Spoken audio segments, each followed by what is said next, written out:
தமிழகத்தினுடைய முதலமைச்சர் அவர்கள் 4 ஆண்டுகள்ல தமிழகத்தினுடைய உரிமையை முழுமையாக கோட்டை விட்டிருக்கின்றார். மாநிலத்தினுடைய வளர்ச்சியை முழுமையாக நம்முடைய முதலமைச்சர் விட்டுக் கொடுத்து விட்டார் என்பதுதான் எங்களுடைய கோபம் மட்டுமல்ல ஆதங்கம். ஏமாற்று வேலை, பித்தலாட்டு வேலை மட்டும் செய்து இந்த நாடகத்தை திராவிட முன்னேற்ற கழகம் இன்று அரங்கேற்றிக் கொண்டிருக்கின்றார். தமிழக அரசு இதுவரை மறுப்பு கூட சொல்லல. தமிழகத்தினுடைய முதலமைச்சர் இதுவரை எதிர்த்து கூட கேள்வி கேட்டார். 4 முறை போய் தமிழகத்தினுடைய பிரச்சனையை ஒரு முறை கூட பேசல. நம்முடைய உரிமைகள் எல்லாம் விட்டுக் கொடுத்த மாநிலத்தினுடைய முதலமைச்சர் ஐயா மு.க. ஸ்டாலின் அவர்களை எதிர்த்து இந்த கருப்பு கொடி ஆர்ப்பாட்டம், கருப்பு சட்டை அணிந்து தமிழகம் முழுவதுமே பாரதிய ஜனதா கட்சியினுடைய தொண்டர்கள் ஆர்ப்பாட்டம் நடத்தி கொண்டிருக்கின்றார். கடந்த 4 ஆண்டுகளாக திமுகவினுடைய ஆட்சியில உரிமையெல்லாம் விட்டுக் கொடுத்து இவர்களுக்கு அரசியல் லாபம் வர வேண்டும் என்பதற்காக அந்த திமுகவினுடைய தேர்தல் அறிக்கை 84 சொல்லியிருந்தாங்க, நாங்க ஆட்சிக்கு வந்தவுடன் செண்பகவல்லி அணையை சரிப்படுத்தி விடுவோம் என்று.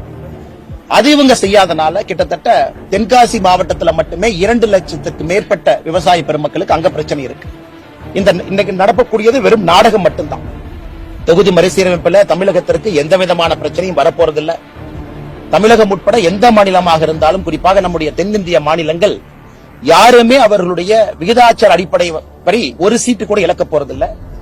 எல்லாரும் இன்னைக்கு என்ன பொசிஷன்ல இருக்காங்களோ அதே போல இருப்பாங்க.